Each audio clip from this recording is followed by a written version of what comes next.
한때는 함께 웃고 함께 울었던 사람들이었습니다. 하지만 나이 들어보면 압니다. 그 모든 관계는 상황에 따라 바뀌는 모래성일 뿐이었다는 걸. 내가 약해지면 멀어지고, 내가 외로우면 조용해지고, 내가 무너지면 아무도 남지 않습니다. 그래서 이제는 인연을 끊는 용기가 필요한 때입니다. 오늘 영상에서는 부질없는 인연 다 끊고 혼자 사는 게 왜 최고인지 낱낱이 파헤쳐 드리겠습니다. 끝까지 보시면 진심으로 깨닫게 됩니다.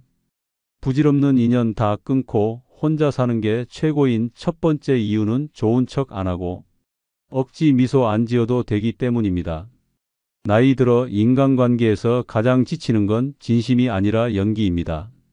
상대가 싫어도 웃어야 하고 듣기 싫은 말에도 고개를 끄덕여야 하며 다신 보고 싶지 않은 얼굴에도 다음에 또 봐요라고 인사해야 하는 그 상황 자체가 고문입니다.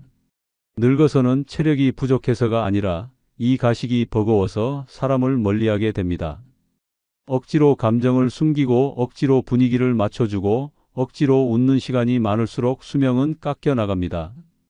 특히 나이 들수록 감정 소모는 몸의 면역력과 직결되기 때문에 하루 종일 좋은 척하며 지내는 사람일수록 밤에 혼자 있을 때 이유 없이 허탈하고 분노가 올라옵니다. 나는 왜 이 나이에도 저 사람 기분을 맞춰줘야 하지? 라는 생각이 머리를 치고 지나갈 때 늦었다고 느끼는 바로 그 순간부터 외로움이 아니라 자유를 향해 나아가야 합니다.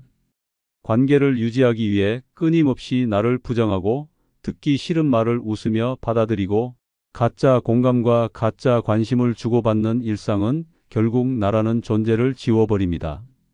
특히 가족이라는 이름으로 얽힌 관계는 더욱 무섭습니다. 아무리 지쳐도 아무리 원망스러워도 끊을 수 없다는 착각이 사람을 지옥으로 끌고 갑니다. 하지만 깨달아야 합니다. 이 세상에 끊으면 안 되는 인연은 없습니다. 내 마음의 평화를 깨는 순간부터 그 인연은 독입니다. 서울 양천구에 사는 정선희 씨는 30년 지기 친구와의 관계를 끊은 뒤 처음으로 편안한 일상을 맞이했습니다. 둘은 늘 함께 식사를 하고 여행도 가고 명절이면 서로의 가족까지 챙기며 가까운 사이를 유지해 왔습니다. 문제는 그 친구가 언제부터인가 선희 씨를 들러리로 취급하기 시작한 시점부터 시작됐습니다. 식당에서 늘 자리를 정하고 메뉴를 고르고 선희 씨의 말은 끊고 자신의 이야기를 하기에 급급했습니다. 처음엔 그냥 참았습니다.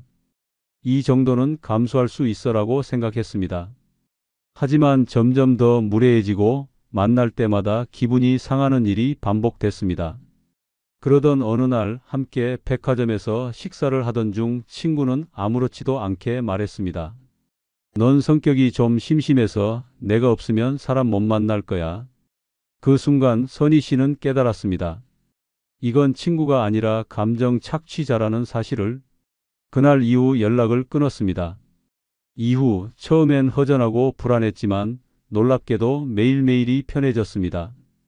억지로 꾸미지 않아도 되고 눈치 보지 않아도 되고 누구에게도 맞출 필요 없는 삶이 시작된 것입니다. 지금 선희 씨는 이렇게 말합니다.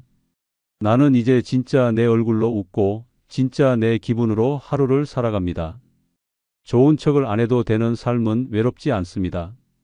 외로운 건 억지로 관계를 유지할 때 생기는 피로일 뿐입니다. 나를 지키는 유일한 방법은 진심이 아닌 사람과는 멀어지는 용기입니다. 늦게라도 끊는 게 정답입니다. 그래야 억지 미소가 사라지고 내 얼굴에도 진짜 웃음이 찾아옵니다. 두 번째 이유는 내 삶에 참견하는 사람 없어 평온하기 때문입니다. 늙어서 가장 괴로운 건 외로움이 아니라 끝도 없이 내 삶에 끼어드는 말들입니다. 그 나이에 그걸 왜 해? 이 나이에 그런 옷은 좀 그렇지 않아? 내 자식한테 그걸 다 해줘? 돈을 왜 거기다 쓰니? 같은 말들은 조언처럼 보이지만 사실상 독설입니다. 걱정이란 포장으로 던지는 비수입니다. 이런 말들 속에는 애정이 없습니다.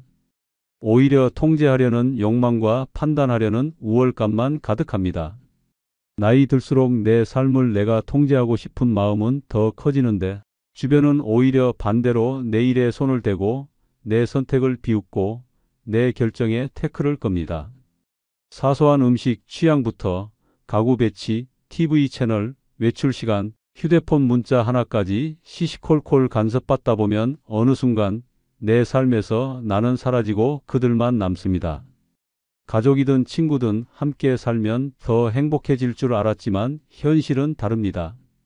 함께 사는 순간 내 선택은 사라집니다. 아무리 편한 사이라도 사람과 사람 사이엔 간섭이 생기고 그 간섭은 시간이 흐를수록 깊고 날카로워집니다. 나를 걱정한다는 이유로 삶을 통제하려 드는 사람을 가까이 두는 순간 나는 더 이상 주체가 아닌 피동적인 존재가 됩니다. 결국 내가 원하는 것, 내가 좋아하는 것, 내가 되고 싶은 삶은 그 관계 안에서 허락받아야만 가능한 일이 됩니다. 삶의 주도권을 뺏긴 채 이렇게 사는 게 맞을까? 라는 불안감에 하루하루를 허비하게 됩니다. 하지만 관계를 끊는 순간 세상은 달라집니다. 갑자기 조용해지고, 갑자기 자유로워지고, 갑자기 마음이 평온해집니다. 방 안에 있는 물건의 위치 하나도, 오늘 점심으로 뭘 먹을지도 전부 내 맘대로 정할 수 있는 삶. 그것이 진짜 평화입니다. 대전 서구에 사는 오순남 씨는 2년 전까지만 해도 둘째 며느리와 함께 살고 있었습니다. 큰아들은 외국에 있어 현실적으로 같이 살 수 없어 둘째 아들과 합가를 결정했지만 그 선택이 인생 최대의 후회로 남게 됐습니다. 처음엔 다정했습니다. 며느리는 장을 봐주고 말벗도 대어주고 집안일도 나눠서 했습니다. 하지만 시간이 지날수록 며느리의 말이 조금씩 바뀌기 시작했습니다. 어머님, 저녁은 조금만 드세요. 살찌면 혈압 오르잖아요. 그 옷 말고 이 옷 입으세요. 이게 훨씬 단정해요. 친구분들 너무 자주 오시는 것 같아요. 조용히 좀 지내셨으면 좋겠어요. 이 모든 말들이 겉으로는 걱정이고 배려였습니다. 하지만 실상은 통제였습니다. 자신의 식단대로 음식을 맞추고 외출 시간에 잔소리를 하고 심지어 오순남 씨 휴대폰을 몰래 보면서 연락처도 정리했습니다. 결정적인 계기는 오순남 씨가 여행을 가려 했던 어느 날이었습니다. 며느리는 단호하게 말했습니다. 지금 집안 분위기가 그런 데가 아니에요. 여행은 다음에 가세요. 순남 씨는 말없이 방에 들어가 문을 닫았습니다. 그날 밤 한참을 고민하다 새벽에 조용히 가방을 쌌습니다. 아들 집을 나와 작은 원룸을 얻고 지금은 혼자 삽니다. 처음에는 막막했습니다. 하지만 이제는 단호히 말합니다. 이제야 내 인생을 내가 살고 있는 것 같아요. 누가 나한테 뭘 하지 말라고 말하지 않아요. 이 평온이 이렇게 값진 줄 몰랐습니다. 간섭 없는 삶이 진정한 자유입니다. 참견받지 않는 하루가 진짜 힐링입니다. 부질없는 인연을 끊는 순간 그 누구도 내 삶의 조종관을 잡을 수 없게 됩니다. 그때부터 내가 사는 인생은 남이 아닌 나를 위한 인생이 됩니다.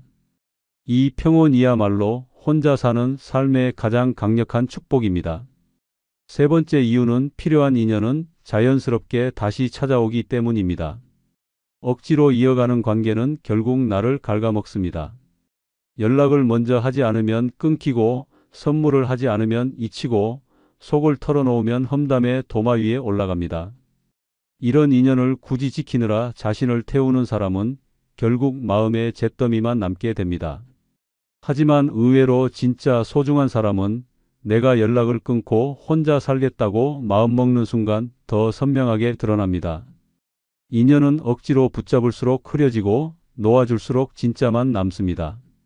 진심이 있는 사람은 멀어져도 다시 돌아오고 계산적인 인연은 아무리 붙들어도 끝내 떠납니다. 혼자 있는 시간을 견딜 수 있어야 그 빈자리에 진짜 사람이 들어옵니다. 무조건적인 친절은 나를 이용하려는 사람을 끌어들이고 침묵 속에서 진짜 친구는 그 침묵을 뚫고 다가옵니다. 고요한 방 안, 울리지 않는 전화기, 찾아오지 않는 사람들 앞에서 우리는 절망을 느낍니다. 하지만 그건 비로소 불순물을 걸러내는 시간입니다.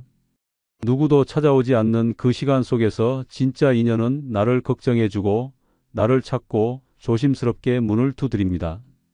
억지로 연결된 관계는 결국 끊어질 운명이었습니다. 진짜 인연은 기다릴 줄 압니다.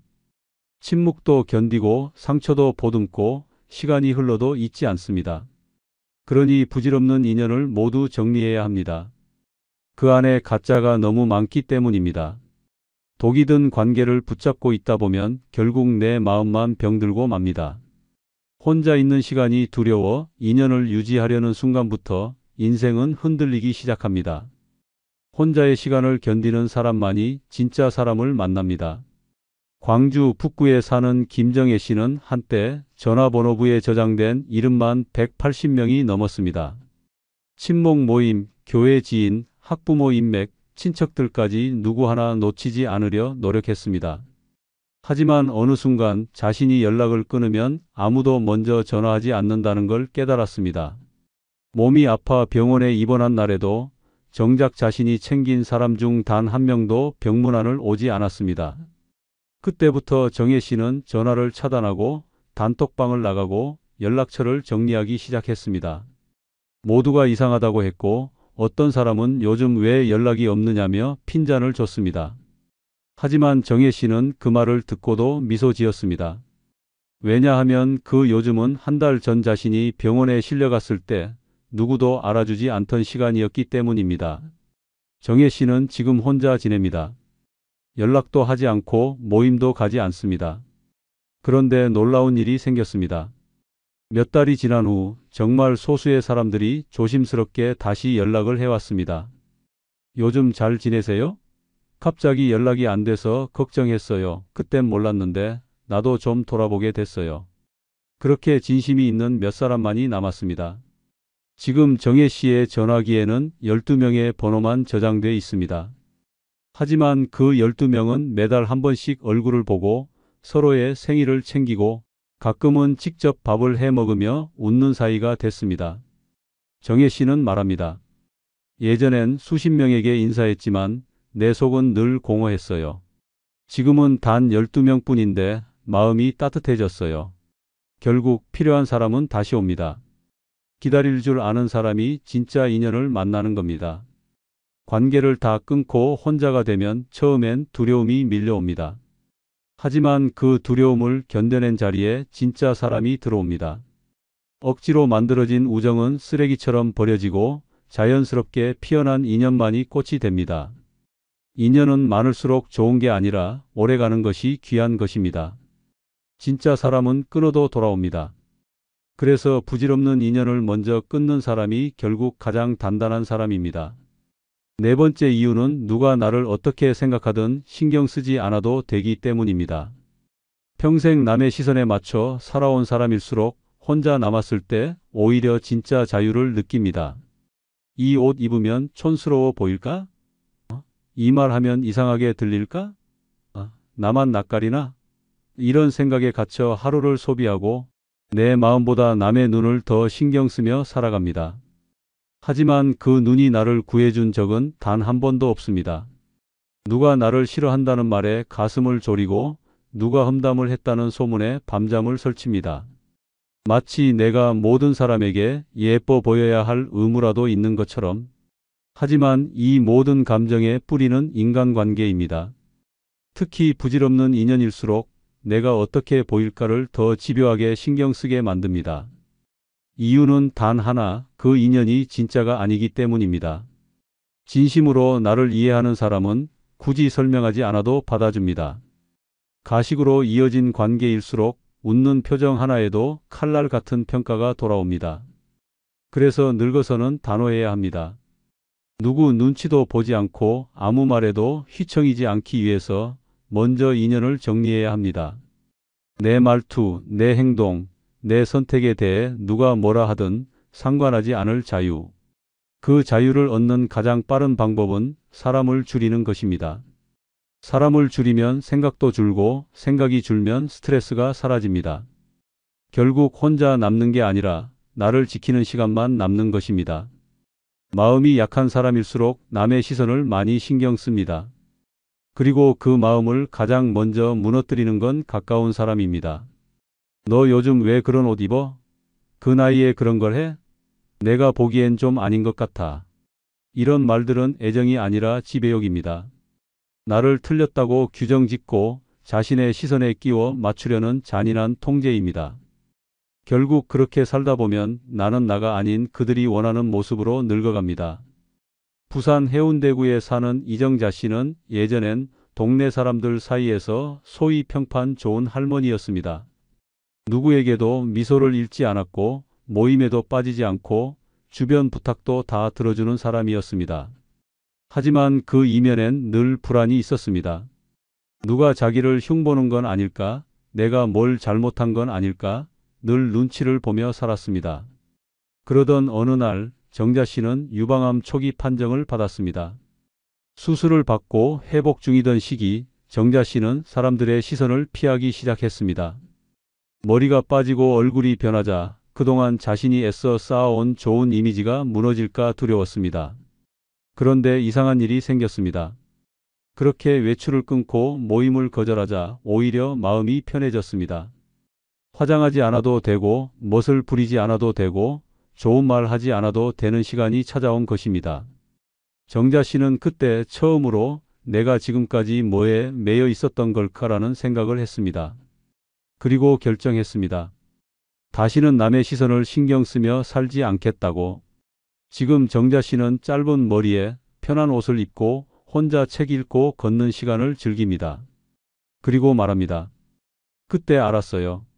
나를 가장 괴롭히는 건 남이 아니라 남을 신경 쓰는 내 마음이었다는 걸. 남의 눈치를 보지 않아도 되는 삶은 생각보다 빠르게 치유를 가져옵니다. 관계를 끊는 순간 사람들의 평가가 들리지 않게 됩니다. 그리고 그 빈자리에 비로소 내가 나를 있는 그대로 바라보는 눈이 생깁니다. 그 눈은 단 한 번도 나를 깎아내리지 않습니다. 그래서 혼자 사는 게 진짜 자유입니다. 누가 뭐라고 해도 나는 나답게 있는 그대로 살아갈 수 있기 때문입니다. 부질없는 인연 다 끊고 혼자 사는 게 최고인 5번째 이유는 오로지 나를 위해서만 돈을 쓸 수 있기 때문입니다. 늙어서 가장 억울한 순간은 통장에 돈이 있음에도 내 마음대로 쓰지 못할 때입니다. 내가 번 돈인데도 자식 눈치 보느라 사고 싶은 옷 하나 못 사고 친구들 체면 맞추느라 안 가도 될 식당에서 억지로 밥값 내고 누가 아프다 하면 자동처럼 지갑 열어야 하는 삶은 결국 나를 가난하게 만드는 지옥입니다. 돈은 숫자가 아니라 자유입니다. 하지만 그 자유를 가장 먼저 빼앗는 것이 바로 부질없는 인연입니다. 생색내는 친척, 손 벌리는 지인, 도와줬던 걸 당연하게 여기는 사람들. 이런 사람들 사이에선 돈이 흐르는 게 아니라 감정 착취가 반복됩니다. 아무리 모아도 채워지지 않고 아무리 아껴도 남지 않는 이유는 단 하나, 내가 아닌 남을 위해 돈을 쓰기 때문입니다. 특히 노년에 접어들면 마지막까지 남 좋은 일만 하다 끝난다는 말이 뼈처럼 박히게 됩니다. 친구 생일 챙기느라, 조카 결혼식 가느라, 며느리 생일 선물 사느라, 정작 내 건강검진비는 미루고 내 신발은 낡아도 그냥 신습니다. 그렇게 나는 점점 사라지고 내 돈은 남의 손에 흘러갑니다. 관계는 남았지만 내 삶은 텅 비어갑니다. 그러나 인연을 끊는 순간 돈이 남기 시작합니다. 한 달에 몇 번 나가던 약속이 사라지면 택시비와 밥값이 아껴집니다. 소모적인 선물 대신 내가 먹고 싶은 고기를 사 먹고 내가 입고 싶은 옷을 고르게 됩니다. 평생 남만 챙기며 살았던 사람이 처음으로 나를 위해 쓰는 돈이라는 걸 배우는 순간 인생이 새롭게 시작됩니다. 그때 비로소 돈이 편안해지고 마음도 평온해집니다. 대구 달서구에 사는 조명숙 씨는 3남매를 다 출가시킨 뒤에도 늘 돈은 나눠야 복이 온다는 생각으로 살았습니다. 자식들 생활비, 손주 용돈, 시댁 제사비, 친구 회비까지 매달 200만 원 넘게 나가는 지출에 허리가 휘었지만 아무도 고마워하지 않았습니다. 오히려 생활이 빠듯해졌을 때 자식에게 도움을 청하자 돌아온 말은 차가웠습니다. 엄마도 이제 좀 아꼈어요. 우리가 다 도와줄 수는 없어요. 그 말을 들은 날 밤 조 씨는 통장을 들여다보며 눈물을 삼켰습니다. 그리고 다짐했습니다. 더 이상 남 좋은 일에 돈을 쓰지 않겠다고. 그날부터 친구 단톡방을 나가고 가족 단체방도 조용히 묵음 처리했습니다. 그리고 매달 빠져나가던 돈을 정리했습니다. 제사 음식은 간소하게, 용도는 기념일에만, 생색 없는 관계는 완전히 끊었습니다. 처음엔 허전했습니다. 누가 전화해 주지도 않고 문자도 없었습니다. 그런데 이상하게도 그때부터 돈이 모이기 시작했습니다. 통장 잔고가 늘어가고 필요한 물건을 살 수 있게 되자 삶의 생기가 돌기 시작했습니다. 조 씨는 요즘 작은 여행을 즐깁니다. 스스로에게 고급 화장품을 사주고 새 가방을 선물했습니다. 그리고 말합니다. 내가 나를 위해 돈을 쓰니까 늙은 내가 아니라 살아있는 내가 됐어요. 오로지 나를 위해 쓰는 돈은 사치가 아니라 회복입니다. 그동안 무너졌던 자존감을 다시 세우고 잃어버렸던 삶의 즐거움을 되찾는 길입니다. 남에게 흘리던 돈을 나에게 돌리는 순간 인생이 달라집니다. 혼자 사는 삶이 축복인 이유는 그 누구도 내 지갑에 손을 대지 못하고 나만의 만족을 위해 돈을 쓸 수 있기 때문입니다. 돈이 있을 때 잘 살아야지 남한테 쓰다 비면 아무도 채워주지 않습니다. 진짜 부자는 남이 아닌 나를 위해 쓰는 사람입니다. 내가 없으면 아무것도 못할 줄 알았던 자식, 끝까지 곁에 있어줄 줄 알았던 사람. 하지만 나이 들수록 그들은 하나둘 사라지고 그 자리에 무너지는 나만 남습니다. 고장난 보일러보다 차가운 건 사람의 마음이고 끊긴 전화벨보다 무서운 건 존재의 부재입니다. 지금 불안하다면 그건 늦기 전에 혼자가 되어야 한다는 경고입니다. 오늘은 늙어 불안할수록 혼자가 되어야 하는 6가지 이유를 알려드립니다. 마지막까지 보셔야 당신 인생이 바뀝니다. 노년에 불안할수록 혼자가 되어야 하는 첫 번째 이유는 기댈수록 불안해지기 때문입니다. 누군가를 믿는 순간부터 인생의 핸들은 내 손을 떠납니다. 자식에게 기대면 자식의 사정에 휘둘리고 배우자에게 기대면 그 감정의 파도에 끌려갑니다. 기댈수록 마음은 약해지고 상대방의 말 한마디에 하루가 무너집니다. 연락이 안 되면 불안하고 표정이 차가우면 눈치를 봅니다. 결국 삶의 중심이 나가 아니라 타인이 되는 순간 불안은 피할 수 없는 그림자가 됩니다. 혼자서는 뭐든 견딜 수 있을 것 같았던 자신감은 기댄 대상이 사라질 때 산산조각 납니다. 노년은 누구 덕분에 사는 시기가 아닙니다. 오히려 누구 때문에 불행해질 가능성이 높은 시간입니다. 남편은 먼저 세상을 떠나고 자식은 바쁘다며 거리를 두고 친구는 연락을 피합니다. 그런 상황에서도 누군가에게 기대고 있다면 당신은 매일 무너질 위험을 안고 사는 것입니다. 기댐은 위안처럼 느껴지지만 실상은 불안을 증폭시키는 독입니다. 언젠가 기대던 대상이 사라지는 순간 당신의 평온도 함께 사라집니다. 의존은 편하지만 절대 안전하지 않습니다. 혼자가 불안한 것이 아니라 무너질 기대를 품고 있는 상태가 더 위험한 것입니다. 부산 금정구에 사는 1950년생 장영순 씨는 남편과 사별한 뒤 외아들에게 삶의 모든 중심을 옮겼습니다. 생활비는 물론 병원 예약, 장보기, 심지어 휴대폰 요금까지 아들의 손에 맡겼습니다. 처음엔 아들이 엄마 걱정 마, 다 해줄게라고 말하며 따뜻하게 안심시켰습니다. 하지만 결혼 후 며느리와 갈등이 생기자 상황이 달라졌습니다.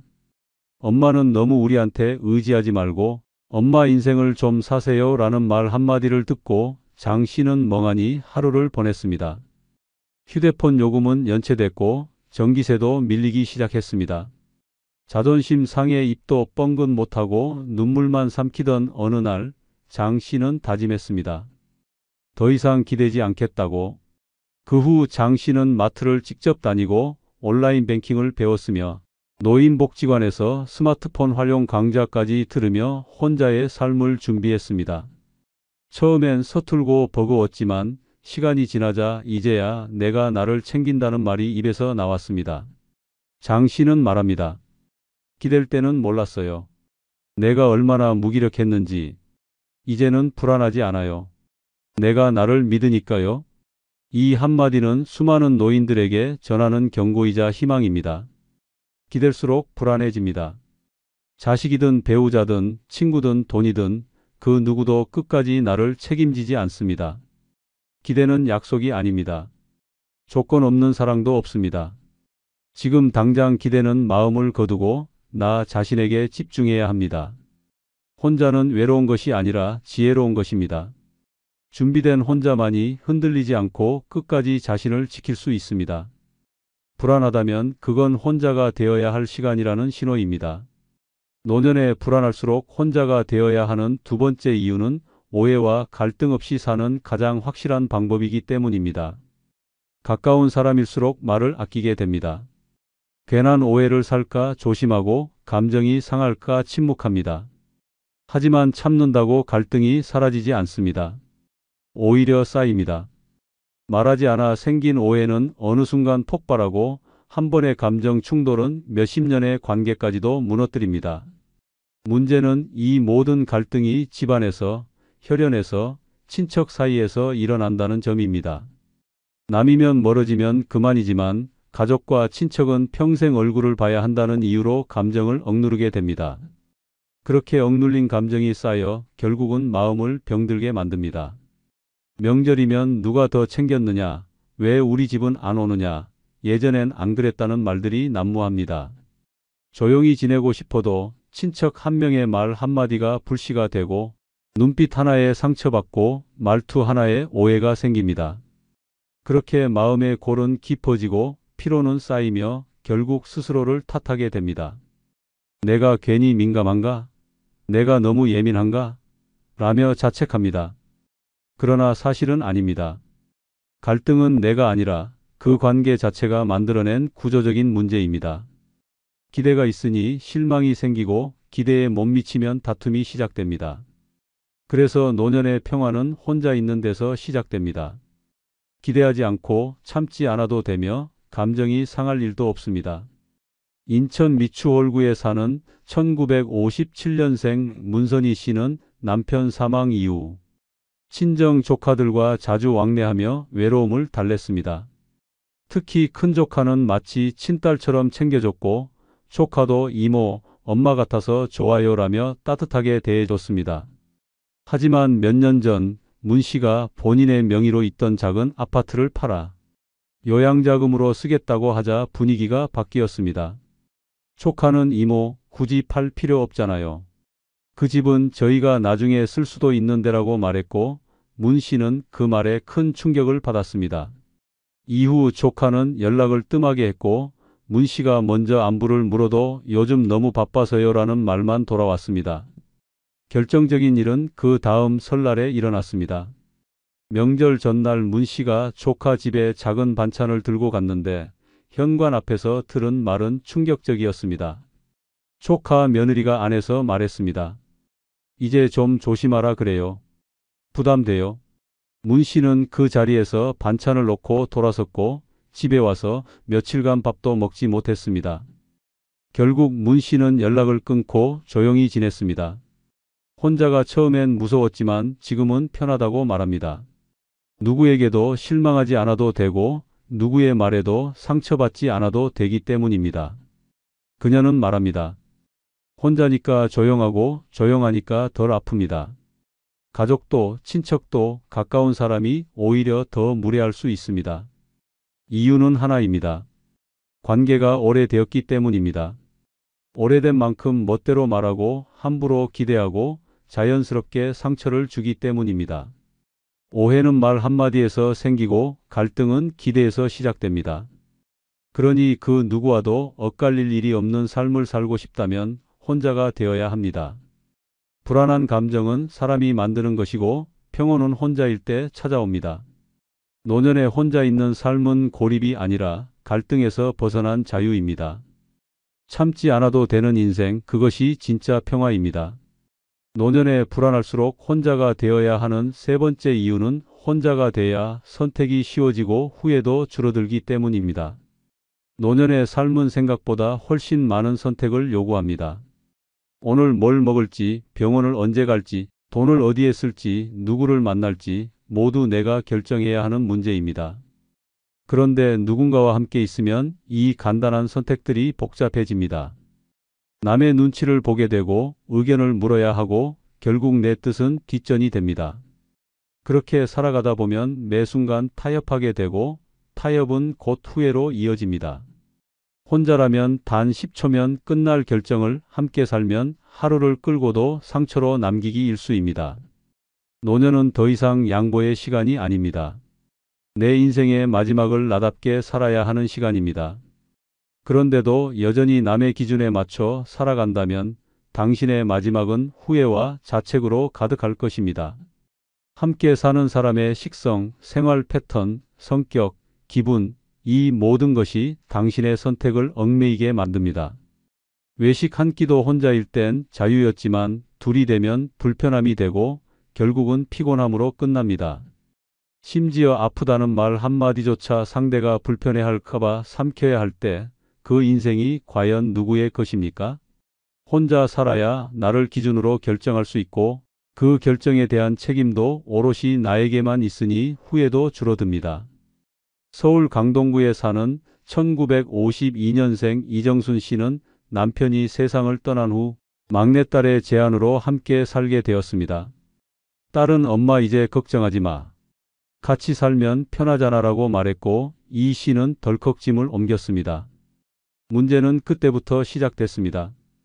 뭐 하나 사려 해도 딸의 눈치를 봐야 했고 손주 학원비가 빠듯하다며 용돈도 줄일 수밖에 없었습니다. 심지어 병원 진료 날짜조차 딸의 스케줄에 맞춰야 했습니다. 친구와 나가서 점심을 먹자고 해도 딸은 요즘 물가가 얼마나 비싼데 또 나가요? 라는 말을 했고 그 한마디에 이 씨는 스스로를 자책하며 외출을 미뤘습니다. 결국 이 씨는 어느 날 새벽 몰래 나와 부동산에 들러 조그만 빌라를 계약했습니다. 딸에게는 말도 하지 않은 채 조용히 짐을 챙겨 나왔습니다. 방은 눅눅했고 골목길은 어두웠지만 첫 아침 이 씨는 자신이 먹고 싶은 된장국을 끓이며 말했습니다. 이제야 내 삶을 내가 고른 것 같아요. 그날 이후 병원도 내 맘대로 가고 반찬도 내 입맛대로 고르고 늦게 자도 누가 뭐라 할 사람 없어 마음이 놓였다고 했습니다. 그는 말합니다. 딸 집에서 매 순간이 고민이었는데 지금은 고민이 사라졌어요. 그게 행복이더군요. 혼자일 때 선택은 단순하고 명확합니다. 내 마음이 기준이고 내 상황이 전부입니다. 누구에게도 묻지 않아도 되고 누구의 기분도 살필 필요 없습니다. 그래서 후회가 줄어듭니다.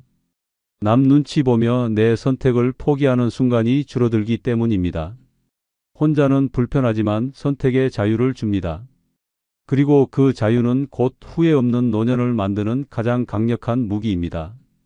불안하다면 그건 남에게 끌려가는 삶이 두렵기 때문입니다. 혼자여야 비로소 내 삶의 중심에 내가 설 수 있습니다. 노년에 불안할수록 혼자가 되어야 하는 네 번째 이유는 가까운 사람이 가장 큰 상처가 될 수 있기 때문입니다. 세상이 주는 상처는 견딜 수 있습니다. 하지만 마음을 열었던 사람, 오래 곁에 두고 신뢰했던 사람에게 받는 상처는 노년의 심장을 갈기갈기 찢어 놓습니다. 낯선 이의 무례는 하루면 잊히지만 친구의 무심한 말 한마디는 평생 상처로 남습니다. 더구나 오랜 친구에게서 받은 상처는 분노보다 자괴감을 남기고 내가 뭘 잘못했나라는 끝없는 후회를 몰고 옵니다. 나이 들수록 마음은 예민해지고 믿었던 이의 차가운 말투 하나에도 하루가 무너집니다.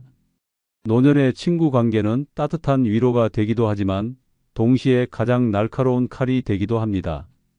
오랫동안 알고 지냈다는 이유로 서슴없이 건넨 말이 상대를 벼랑 끝으로 몰아넣습니다.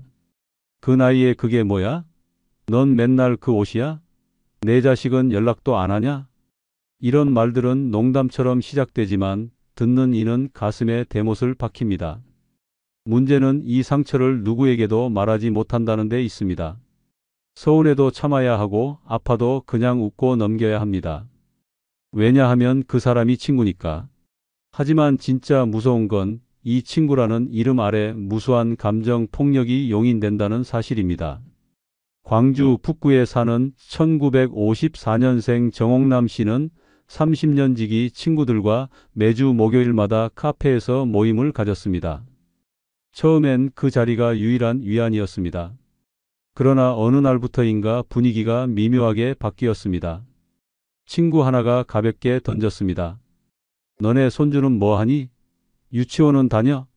그 질문 하나에 정 씨는 얼굴이 굳었습니다. 아들이 이혼한 뒤 손주는 며느리가 키우고 있었고 정 씨는 1년째 얼굴조차 못 보고 있었기 때문입니다. 대꾸를 못하고 조용히 웃기만 하자 또 다른 친구가 말했습니다. 손주도 못 보는 할머니가 어딨어? 너무 내가 무심한 거 아냐? 그날 이후 정 씨는 모임을 갈 때마다 위축됐고 차마 말도 꺼내지 못한 이야기가 마음속에서 부글부글 끓었습니다. 그런데도 빠지면 쟤 요즘 왜 저래? 소리를 들을까봐 매번 억지로 참석했습니다. 그러다 결정적인 사건이 일어났습니다. 어느 날 친구 중 한 명이 요즘 옥남이는 기운도 없고 옷도 너무 칙칙해. 혼자 사니까 신경을 안 쓰는 거야 라는 말을 대놓고 내뱉었습니다. 웃으며 넘기려 했지만 그날 밤 정 씨는 돌아오는 길에 버스 안에서 울음을 터뜨렸습니다. 다음 날 정 씨는 단체 대화방을 나갔고 연락처를 전부 정리했습니다. 지금 정 씨는 함께 수다 떨던 친구들은 없지만 상처 주는 말도 더 이상 없습니다. 혼자는 외롭지만 덜 아픕니다. 라는 그의 말은 노년의 본질을 꿰뚫습니다. 오래 알고 지낸 사람이라도 내 마음을 헤아리지 못한다면 그 관계는 독이 됩니다. 친구라는 이름 아래 숨은 무례함과 비교, 무심함은 결국 사람을 망가뜨립니다. 노년에 가장 무서운 건 낯선 이가 아닙니다. 가장 오래 알고 지낸 사람이 주는 상처입니다. 그 상처는 더 깊고 오래가고 치유되지 않습니다. 불안하다면 지금 곁에 있는 사람을 다시 봐야 합니다. 그리고 필요하다면 거리 두기를 해야 합니다. 혼자가 되는 건 누구를 미워해서가 아니라 더 이상 다치지 않기 위해서입니다. 노년의 평화는 누군가에게 기대는 데서 오지 않습니다. 혼자여도 단단한 마음에서 시작됩니다. 노년에 불안할수록 혼자가 되어야 하는 다섯 번째 이유는 누구 눈치도 안 보고 살 수 있기 때문입니다. 나이 들어 가장 비참한 순간은 잘못한 게 없어도 괜히 눈치를 보게 되는 순간입니다. 말 한마디, 발소리 하나에도 조심하고 냉장고 문 여는 소리조차 누군가 귀찮아할까봐 망설여야 한다면 그 삶은 이미 자유가 없는 감옥입니다. 함께 산다는 이유로, 밥을 늦게 먹었다는 이유로, TV 소리가 크다는 이유로 핀잔을 들어야 한다면 그건 가족이 아니라 감시자와 함께 사는 것입니다.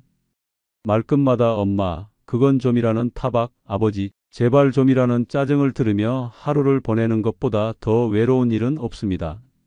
노년은 누구의 눈치도 보지 않아야 편안해지는 시기입니다. 내가 늦게 자든 아침을 거르든 하루 종일 TV를 보든 남의 간섭 없이 내 방식대로 사는 삶이야말로 진짜 평화입니다. 그런데 같이 살면 이 기본적인 자유조차 사라집니다. 또 반찬 남기셨어요? 설거지 좀 같이 해주세요. 집에만 있지 말고 운동 좀 하세요 라는 말이 매일 반복됩니다. 간섭이 아닌 척하지만 결국 통제입니다. 나를 걱정하는 게 아니라 자기 기준에 맞춰 나를 바꾸려는 말들입니다. 그리고 그 말 앞에서 우리는 자꾸 작아지고 점점 살아있는 민폐처럼 느껴지기 시작합니다. 그러다 결국 침묵 속에서 천천히 무너집니다. 경남 창원에 사는 1956년생 조정래 씨는 아들 내외와 함께 살았습니다.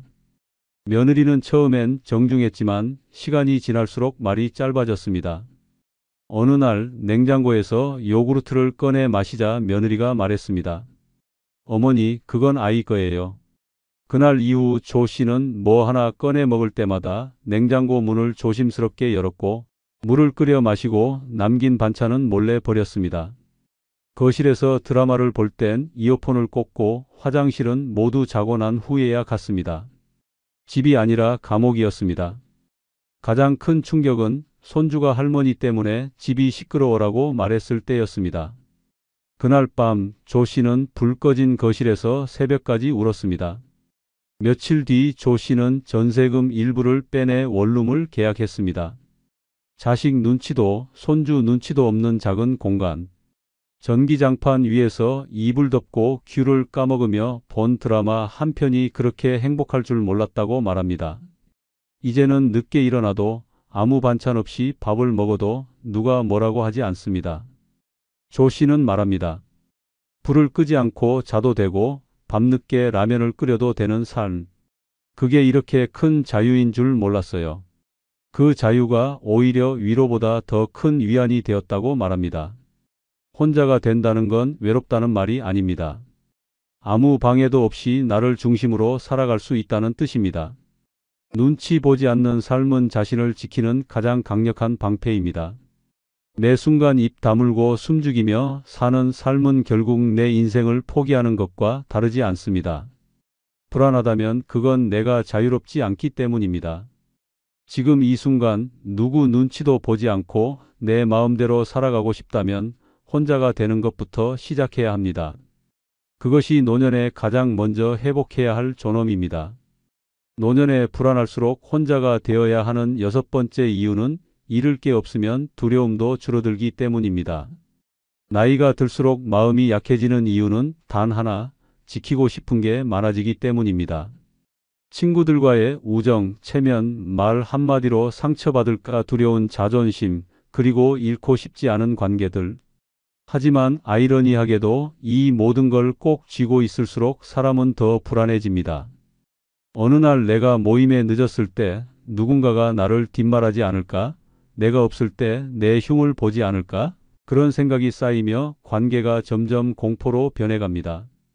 우정을 지키려다 자존심을 잃고 체면을 지키려다 나를 갉아먹습니다.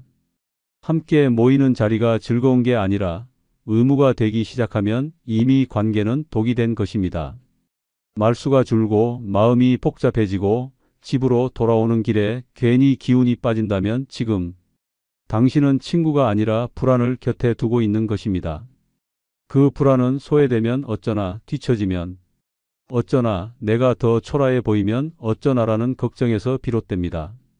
결국 나를 지키기 위해 했던 인간관계가 나를 무너뜨리는 가장 큰 원인이 됩니다. 혼자가 되면 그런 불안에서 해방됩니다. 잃을 친구가 없다고 생각하면 말 한마디에도 조심할 필요 없고 모임에 가지 않아도 마음이 흔들리지 않습니다. 대구 북구에 사는 1950년생 양금순 씨는 오랜 친구 3명과 매달 한 번씩 점심 모임을 가졌습니다. 누구 하나 빠지면 안 될 만큼 오래된 모임이었고 양 씨도 그 자리가 삶의 일부라고 생각했습니다. 하지만 시간이 지나며 모임은 편안한 자리가 아니라 시험대가 되었습니다. 누가 어떤 옷을 입었는지, 자식이 어느 회사에 다니는지, 연금은 얼마 받는지 묘하게 비교와 자랑이 섞이기 시작했습니다. 특히 양 씨가 무릎 수술로 몇 달 쉬던 시기, 다른 친구가 요즘은 돈 없으면 병원도 못 가라고 했을 때 양 씨는 그 말이 자신을 향한 것처럼 느껴졌습니다. 그 말을 들은 날 양 씨는 집에 돌아와 이불 속에서 한참을 울었습니다. 그리고 다음 모임부터는 참석하지 않았습니다. 처음엔 친구들이 왜 안 나오냐고 연락했지만 어느 순간 연락이 끊겼습니다. 대신 양 씨는 근처 공원에서 걷기를 시작했고 구청 문화센터에서 서예를 배우며 새 친구들과 인사를 나눴습니다. 누구도 자신의 과거를 모르고 자식 자랑도 비교도 없는 그 자리에서 양 씨는 말했습니다. 이젠 내가 누군가에게 보여주려는 삶이 아니라 그냥 나로 사는 삶이 시작된 것 같아요. 우정도 관계도 지나치게 쥐고 있으면 결국 불안의 씨앗이 됩니다. 잃을 게 없다고 생각하는 순간 인간관계는 편안해지고 마음은 가벼워집니다. 친구를 지키기 위해 나를 잃지 마십시오. 혼자가 되는 건 외로움을 선택하는 것이 아니라 자유를 되찾는 일입니다. 관계에 목매지 않을 때 비로소 나는 두려움 없는 삶을 시작하게 됩니다. 그것이 노년을 단단하게 살아가는 가장 강한 방법입니다. 노년기에 접어든 지금 우리가 무심코 먹는 음식 한 입이 당신의 수명을 단축시키고 있다는 사실을 알고 계십니까? 달콤하거나 바삭한 그 맛 뒤에는 심장을 멎게 하고 간을 망가뜨리며 삶의 마지막 시간을 앞당기는 침묵의 살인자들이 숨어 있습니다. 지금 당장 식탁을 점검해야 합니다. 그럼 시작하겠습니다. 노년의 수명을 빠르게 단축시키는 7가지 음식 중 첫 번째는 베이컨, 햄, 소시지, 핫도그와 같은 가공육입니다. 가공육은 노년기의 생명을 위협하는 시한폭탄과도 같은 존재입니다. 베이컨, 햄, 소시지, 핫도그와 같은 가공육은 단지 맛있는 음식이 아니라 우리 몸속에서 암을 키우는 독성물질의 덩어리입니다. 이들 식품에는 보존을 위한 질산염과 아질산염이라는 화학물질이 포함되어 있으며 이는 체내에서 강력한 발암물질인 니트로사민으로 변합니다. 국제암연구소는 가공육을 사람에게 발암 가능성이 확실한 1군 발암물질로 분류하였습니다. 이는 흡연, 성면, 방사능과 같은 수준의 치명적인 위험성을 지닌다는 의미입니다. 가공육은 단 한 조각이라도 섭취할 경우 대장암의 위험을 눈에 띄게 증가시킵니다. 하버드 공중보건대학원의 연구에 따르면 매일 50g의 가공육을 섭취하면 조기 사망 위험이 무려 20%까지 치솟는 것으로 나타났습니다. 가공육에 들어있는 염분과 포화지방은 혈압을 치솟게 하고 동맥을 딱딱하게 만들며 심장마비나 뇌졸중을 유발하는 직접적인 요인이 됩니다. 특히 노년기에 접어들면서 신체의 대사 능력이 떨어지고 면역체계가 약화되기 때문에 가공육의 해악은 훨씬 더 치명적으로 작용합니다. 하루하루 쌓여가는 독소는 몸속 장기 곳곳을 공격하며 노화를 가속화하고 각종 만성질환을 유발하는 원인이 됩니다. 이처럼 가공육은 단순히 식욕을 자극하는 음식이 아니라 당신의 건강을 은밀히 좀먹는 식탁 위의 암살자입니다. 그 위험성은 이미 수많은 학술지와 연구기관에서 경고하고 있으며 세계보건기구 역시 가공육 섭취를 가능한 한 줄일 것을 강력하게 권고하고 있습니다. 많은 사람들이 그저 익숙하고 간편하다는 이유로 가공육을 선택하지만 그 선택의 대가는 때로는 생명으로 돌아올 수 있습니다. 노년기의 건강을 지키고 싶다면 지금 당장 냉장고 속 가공육부터 비워내는 것이 가장 시급한 조치입니다. 60대 후반의 한 남성은 평생을 바쁘게 일하며 살아온 전형적인 한국의 가장이었습니다. 그는 매일 아침 식사 대신 편의점에서 구입한 햄버거나 소시지를 먹었고 저녁에는 소주와 함께 삼겹살 대신 훈제 베이컨을 즐겼습니다. 그의 생활은 규칙적이었지만 그 식단은 조용히 그의 생명을 갉아먹고 있었습니다. 어느 날 갑작스러운 복통으로 병원을 찾았고 의사는 대장 내시경 결과를 보고 말을 잃었습니다. 사기 대장암, 이미 간으로 전이된 상태였습니다. 담담하게 진단을 받아든 그는 의사에게 물었습니다. 왜 내가 이런 병에 걸린 겁니까? 의사의 대답은 차가웠습니다. 가공육 섭취가 원인일 가능성이 큽니다. 그제야 그는 매일 아침 무심코 삼켰던 소시지와 햄이 죽음의 씨앗이었음을 깨달았습니다. 그는 1년을 채 넘기지 못하고 세상을 떠났습니다. 그의 가족은 아직도 냉장고에 남아있던 베이컨 팩을 버리지 못한 채 눈물을 흘립니다. 이것이 가공육이 남긴 참혹한 현실입니다. 식사의 편리함 뒤에는 때로 되돌릴 수 없는 비극이 숨어 있습니다. 지금 당신의 식탁은 안전하십니까? 수명을 빠르게 단축시키는 두 번째 음식은 당분이 지나치게 많은 탄산음료입니다. 탄산음료는 노년기의 건강을 갉아먹는 달콤한 독입니다. 겉보기엔 시원하고 청량한 기분을 주지만 그 이면에는 심장을 조여오고 혈관을 막아버리는 치명적인 독성 물질이 숨어 있습니다. 이 음료 한 잔 속에는 최대 10에서 15티스푼의 설탕이 들어있으며 이는 하루 권장 섭취량을 훌쩍 넘기는 수준입니다.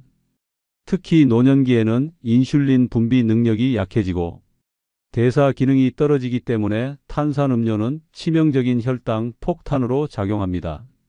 하버드 공중보건대학원 연구에 따르면 하루 한 캔 이상의 설탕, 첨가 음료를 섭취하는 사람은 심장병으로 인한 사망률이 31%까지 증가하며 2형 당뇨병 위험도 26%나 상승합니다. 2025년 미국 심장협회 보고서에서는 세계적으로 매년 34만 명이 설탕음료 관련 질병으로 사망하고 있다고 발표했습니다. 이는 하루 평균 약 930명의 생명이 음료수 한 잔에 의해 사라지고 있다는 뜻입니다.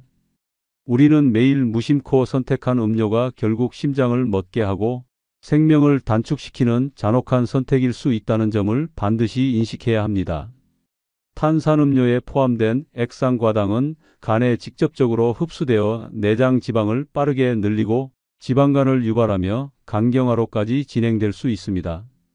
또한 이러한 음료는 식욕 조절 호르몬인 렙틴을 교란시켜 과식을 유도하고 결국 비만으로 이어집니다. 비만은 모든 만성질환의 근원이자 노화의 가속 페달입니다. 탄산음료는 단지 해로운 음료가 아닙니다. 그것은 당신의 몸을 망가뜨리는 화학적 공격이자 식탁 위에서 매일 벌어지는 무언의 학살입니다. 60대 후반의 김모 씨는 매일 아침 탄산음료로 하루를 시작했습니다. 커피보다 탄산이 상쾌하다며 물 대신 마셨고 가족들의 걱정도 무시한 채 그 습관을 수십 년간 유지했습니다. 그러던 어느 날 그는 갑작스러운 가슴 통증과 함께 쓰러졌고 병원 응급실로 실려갔습니다.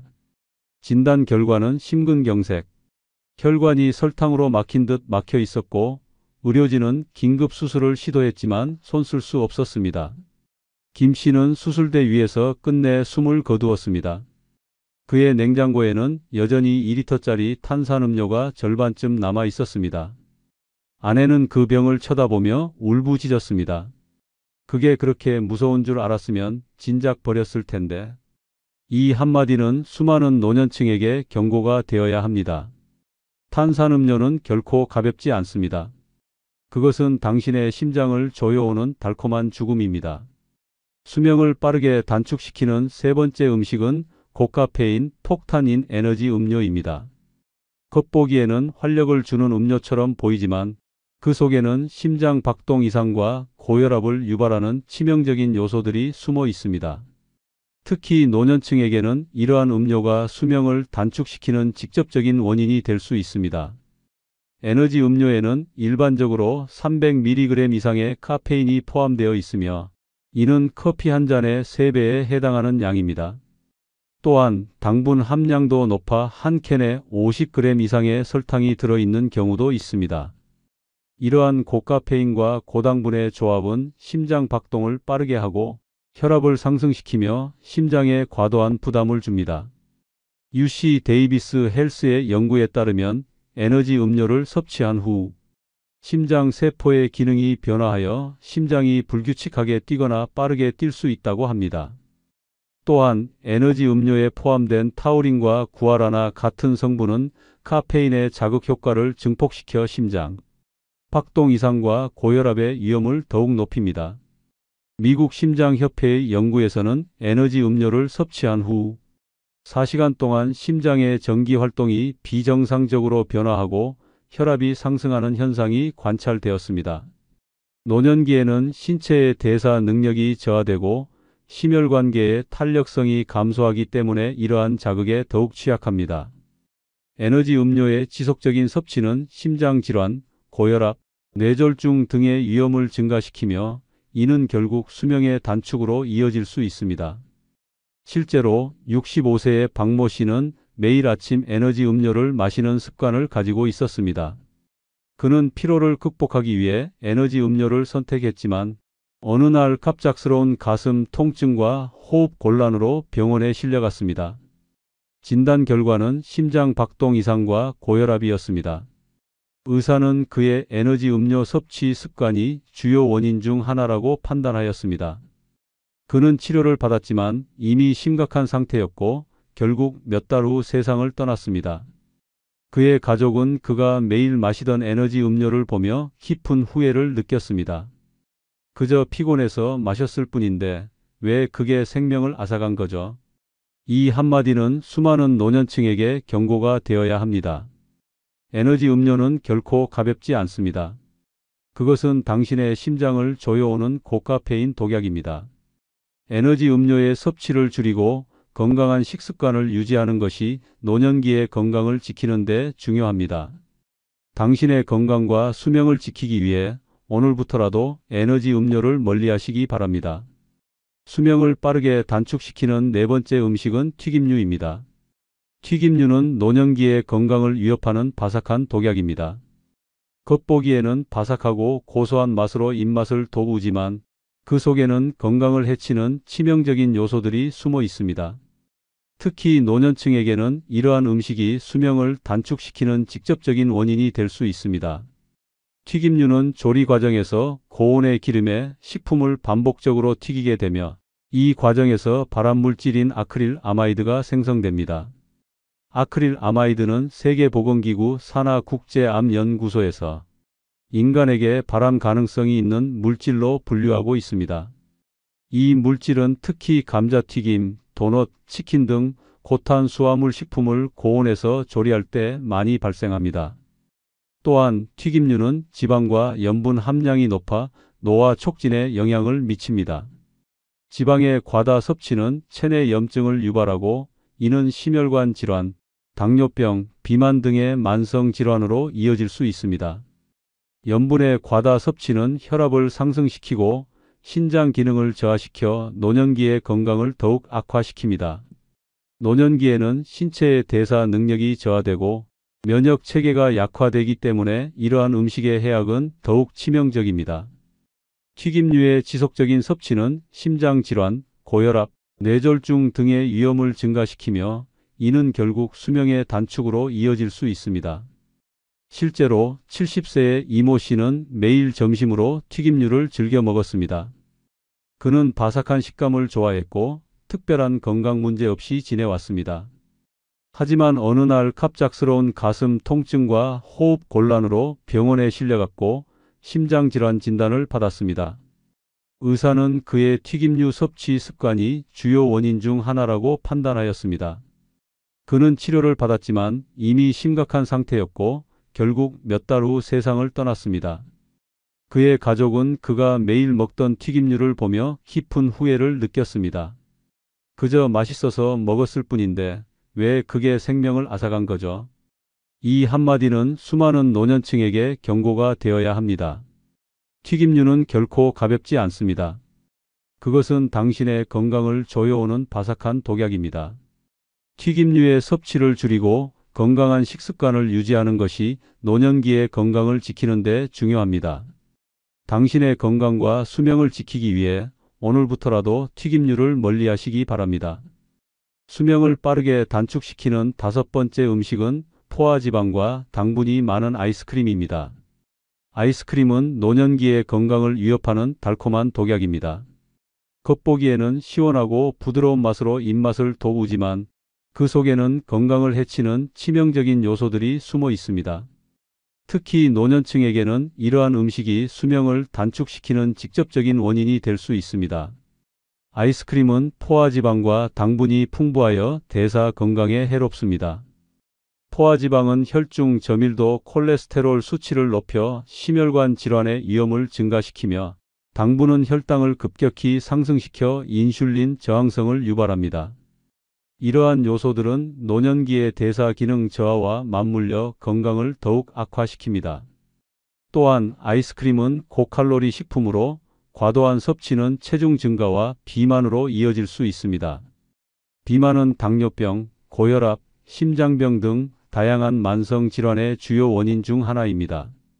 노년기에는 체중 조절이 어려워지므로 이러한 음식의 섭취는 더욱 주의가 필요합니다. 실제로 68세의 김모 씨는 매일 저녁 아이스크림을 즐겨 먹었습니다. 그는 달콤한 맛에 중독되어 하루도 빠짐없이 아이스크림을 섭취했고 가족들의 걱정에도 불구하고 그 습관을 고치지 않았습니다. 그러던 어느 날 그는 갑작스러운 가슴 통증과 호흡 곤란으로 병원에 실려갔고 심장질환 진단을 받았습니다. 의사는 그의 아이스크림 섭취 습관이 주요 원인 중 하나라고 판단하였습니다. 그는 치료를 받았지만 이미 심각한 상태였고 결국 몇 달 후 세상을 떠났습니다. 그의 가족은 그가 매일 먹던 아이스크림을 보며 깊은 후회를 느꼈습니다. 그저 맛있어서 먹었을 뿐인데 왜 그게 생명을 앗아간 거죠? 이 한마디는 수많은 노년층에게 경고가 되어야 합니다. 아이스크림은 결코 가볍지 않습니다. 그것은 당신의 건강을 조여오는 달콤한 독약입니다. 아이스크림의 섭취를 줄이고 건강한 식습관을 유지하는 것이 노년기의 건강을 지키는 데 중요합니다. 당신의 건강과 수명을 지키기 위해 오늘부터라도 아이스크림을 멀리하시기 바랍니다. 수명을 빠르게 단축시키는 6번째 음식은 간 기능 저하와 면역력 감소를 일으키는 알코올입니다.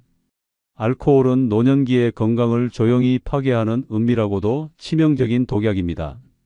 한 잔의 술이 겉으로는 사람과 사람 사이의 거리를 좁히고 하루의 스트레스를 잊게 해주는 듯 보일 수 있습니다.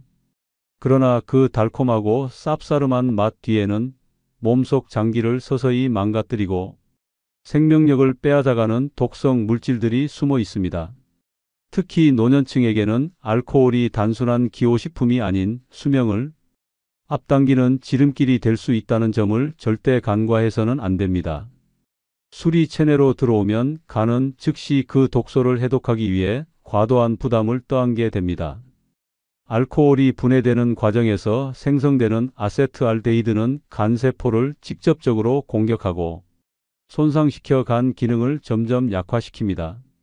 시간이 지날수록 이 손상은 누적되어 간염으로 이어지고 치료 없이 방치될 경우 간경변이나 간암으로 발전할 수 있습니다. 이는 단순한 이론이 아니라 실제 수많은 사람들이 병원에서 직면하는 참혹한 현실입니다. 뿐만 아니라 알코올은 우리 몸의 면역 체계에도 심각한 타격을 입힙니다. 정상적인 면역 기능은 외부의 세균과 바이러스를 방어하는 역할을 하지만 과도한 음주는 면역 세포의 활동을 억제시키고 몸속 염증을 증가시켜 감염에 대한 저항력을 현저히 떨어뜨립니다. 상처 회복이 늦어지고 감기에 자주 걸리며 염증성 질환이 반복되는 것도 이 때문입니다. 이러한 문제들은 특히 체력이 저하된 노년기에 더욱 심각하게 나타나며 단순한 피로를 넘어 생명까지 위협하는 결과를 초래할 수 있습니다. 노년기의 간은 이미 기능이 예전 같지 않습니다. 알코올을 처리할 효율도 떨어지고 손상 회복 속도도 느립니다. 그럼에도 불구하고 많은 이들이 퇴직 후에 무료함이나 외로움 혹은 오랜 습관 때문에 여전히 술을 곁에 두고 있습니다. 그러나 이런 선택은 단순한 음주가 아닌 생명을 갉아먹는 선택일 수 있습니다.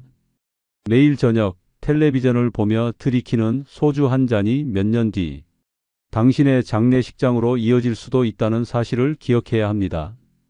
실제로 70세의 박모 씨는 매일 저녁 소주 한 병을 마시는 습관을 가지고 있었습니다. 그는 특별한 건강 문제 없이 지내왔지만 어느 날 갑작스러운 복통과 황달 증세로 병원을 찾았고 간경변 진단을 받았습니다. 의사는 그의 알코올 섭취 습관이 주요 원인 중 하나라고 판단하였습니다. 그는 치료를 받았지만 이미 심각한 상태였고 결국 몇 달 후 세상을 떠났습니다. 그의 가족은 그가 매일 마시던 소주 병을 보며 깊은 후회를 느꼈습니다. 그저 하루의 피로를 풀기 위해 마셨을 뿐인데 왜 그게 생명을 앗아간 거죠? 이 한마디는 수많은 노년층에게 경고가 되어야 합니다. 알코올은 결코 가볍지 않습니다. 그것은 당신의 건강을 조여오는 은밀한 독약입니다. 알코올의 섭취를 줄이고 건강한 생활 습관을 유지하는 것이 노년기의 건강을 지키는 데 중요합니다. 당신의 건강과 수명을 지키기 위해 오늘부터라도 알코올을 멀리하시기 바랍니다. 수명을 빠르게 단축시키는 7번째 음식은 통조림 과일입니다. 통조림 과일은 노년기의 건강을 조용히 무너뜨리는 달콤한 함정입니다. 보기에는 손질할 필요 없이 간편하고 과일의 맛을 오래 유지할 수 있는 똑똑한 선택처럼 보일 수 있습니다. 하지만 그 속을 들여다보면 치명적인 당분과 첨가물이 당신의 건강을 서서히 좀먹고 있는 위험한 실체가 드러납니다. 노년층에게 이러한 식품은 단순한 간식이 아니라 수명을 서서히 단축시키는 달콤한 독일 수 있다는 사실을 절대 간과해서는 안 됩니다. 대부분의 통조림 과일은 묽은 물이 아니라 고농도 설탕 시럽에 담겨 있습니다. 이 시럽은 단지 보존을 위한 액체가 아닙니다. 그것은 당분이 포화된 위험한 액체이며 과일 속으로 깊이 스며들어 과도한 당 섭취를 유도합니다. 매일 이 과일을 섭취한다는 것은 매일 설탕을 숟가락으로 떠먹는 것과 다름없습니다. 이러한 당의 과잉 섭취는 혈당을 순간적으로 폭발적으로 끌어올리고 인슐린의 과도한 분비를 유도하면서 체내의 균형을 무너뜨립니다. 시간이 지나면서 인슐린이 제대로 작용하지 못하는 인슐린 저항성이 생기고 이는 곧바로 제2형 당뇨병의 발병으로 이어집니다. 당뇨병은 단순히 혈당이 높은 병이 아닙니다. 시력을 잃고 발끝부터 괴사가 시작되며 심장마비나 뇌졸중으로 갑작스러운 죽음을 맞게 할 수 있는 무서운 질환입니다. 게다가 통조림 과일에 포함된 고당분은 체내 만성 염증을 증가시키고 혈관 내벽을 손상시켜 고혈압과 심혈관 질환의 발병률을 높입니다. 간은 당을 중화시키기 위해 혹사당하고 결국 지방간이나 간 기능 저하로 이어질 수 있습니다. 나이가 들수록 이러한 악영향은 더욱 빠르게 그리고 더 치명적으로 나타납니다. 이러한 달콤한 습관 하나가 당신의 삶을 조금씩 하지만 분명히 무너뜨리고 있는 것입니다. 실제로 72세의 김모 씨는 매일 아침 통조림 복숭아를 섭취하는 습관을 가지고 있었습니다. 그는 과일을 손질하는 번거로움을 피하기 위해 통조림 과일을 선택했고 달콤한 맛에 익숙해져 있었습니다. 그러나 몇 년 후 그는 당뇨병과 고혈압 진단을 받았고 간 기능 저하로 인해 병원에 입원하게 되었습니다. 의사는 그의 통조림 과일 섭취 습관이 주요 원인 중 하나라고 판단하였습니다. 그는 치료를 받았지만 이미 건강 상태는 심각하게 악화되어 있었고 결국 몇 달 후 세상을 떠났습니다. 그의 가족은 그가 매일 먹던 통조림 과일을 보며 깊은 후회를 느꼈습니다. 그저 편리해서 먹었을 뿐인데 왜 그게 생명을 앗아간 거죠? 이 한마디는 수많은 노년층에게 경고가 되어야 합니다. 통조림 과일은 결코 가볍지 않습니다. 그것은 당신의 건강을 조여오는 달콤한 함정입니다. 통조림 과일의 섭취를 줄이고 신선한 과일을 선택하는 것이 노년기의 건강을 지키는 데 중요합니다. 당신의 건강과 수명을 지키기 위해 오늘부터라도 통조림 과일을 멀리하시기 바랍니다. 늙어서도 어디서나 환영받는 사람들 중 첫 번째는 자식 자랑보다 남 칭찬을 잘하는 사람입니다. 늙어서도 어디를 가나 환영받는 사람들의 가장 큰 특징 중 하나는 바로 이 자세입니다. 누구나 자기 자식은 귀하고 잘났다고 생각합니다. 하지만 자식 자랑은 듣는 이에게 피곤함과 질투심, 때로는 열등감을 안기며 대화를 피하고 싶게 만듭니다. 자식 자랑은 본인은 기분 좋을지 몰라도 듣는 사람은 마음이 서늘해지는 이야기입니다. 노인정, 경로당, 교회, 동네 모임에서 자식 자랑을 늘어놓는 사람은 어느새 사람들 사이에서 외톨이가 됩니다. 우리 아들은 미국에 있어요. 우리 딸은 대기업 다녀요. 손주는 장학금 받고요. 처음에는 다들 와 좋으시겠어요. 라고 반응하지만 그 말이 반복되고 과해질수록 사람들의 표정은 점점 굳어집니다. 남의 자식이 잘 되는 이야기는 하루 이틀이면 듣기 싫어지는 법입니다. 듣는 사람은 나도 모르게 내 자식과 비교하게 되고 괜히 초라한 마음이 들며 거리를 두게 됩니다. 반면 남을 칭찬하는 사람은 다릅니다. 그 집 며느리 참 살뜰하더라. 저 양반은 늘 웃는 얼굴이야. 동네 청년이 인사 잘하더라. 같은 말은 사람들의 마음을 녹입니다.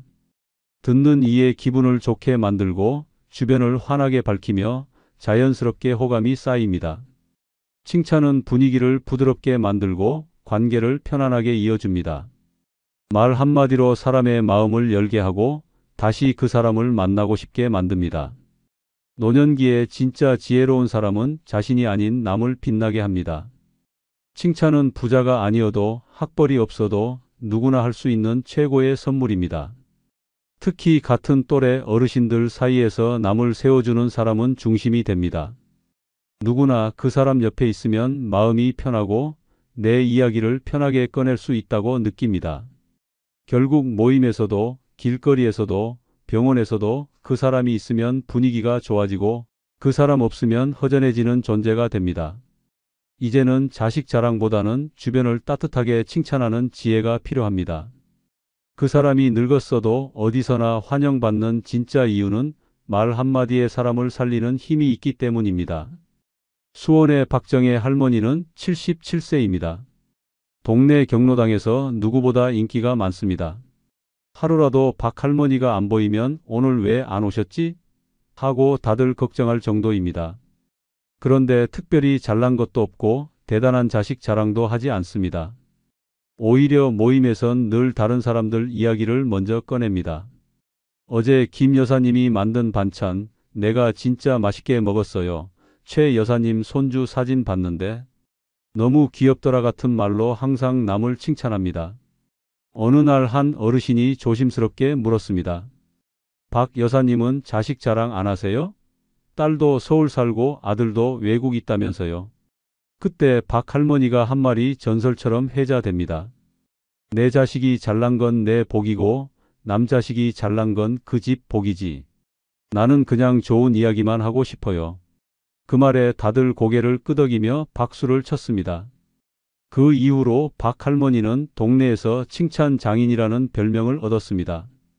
누가 머리를 새로 했는지, 누가 건강이 좋아졌는지, 누가 새 옷을 입었는지 박 할머니는 다 기억하고 칭찬합니다. 사람들이 박 할머니를 기다리고 함께 하고 싶어 하는 이유는 단 하나입니다.